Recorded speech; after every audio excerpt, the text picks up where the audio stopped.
Now I'm going back to this tyre, which Mr. Wrong Way has called the sock, and I really like it because it runs straight and all the things I talked about in the prior video.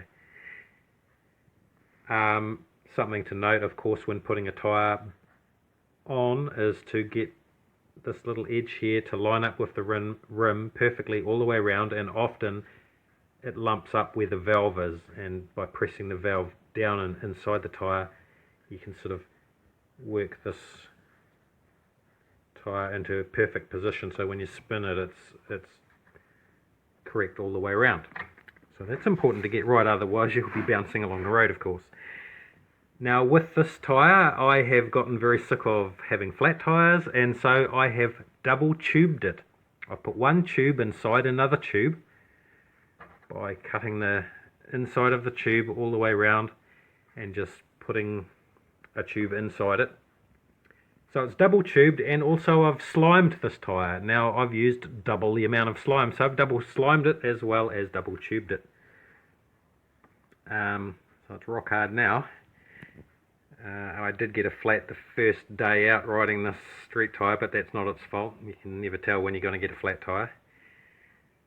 So things to note about why, also to emphasise why I've gone back to this particular nobby tyre, is a couple of subtle things, like when cornering on the street tyre at high speed, because it is slightly more prone to wobble. Like, it's not that big a deal when when you can ride well and you just you think, oh yeah, that's no problem at all, and you keep riding. But it's just one more little thing, compared to just this thing that just runs so straight, and it's just like so much less effort to keep it from wobbling. It's just less prone to it, and so that's more of an annoyance for me, that particular thing.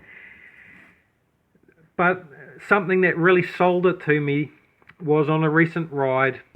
I went to go onto the grass, and I had the street tyre on. Someone else didn't see me, consumed my lane by driving into where my position was.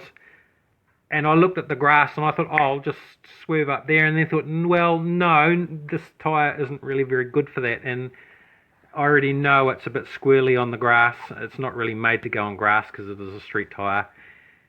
And so I braked hard, and I got I got around things because the unicycle is very agile. But I had sort of wished again that, if I'd had this tyre, I would have looked at that grass and thought, oh yeah, I'll just go across that bit of grass there, no problems at all. So yes, getting to choose where I want to ride versus the reality of something happening where I need to go across the grass or on some gravel or mud.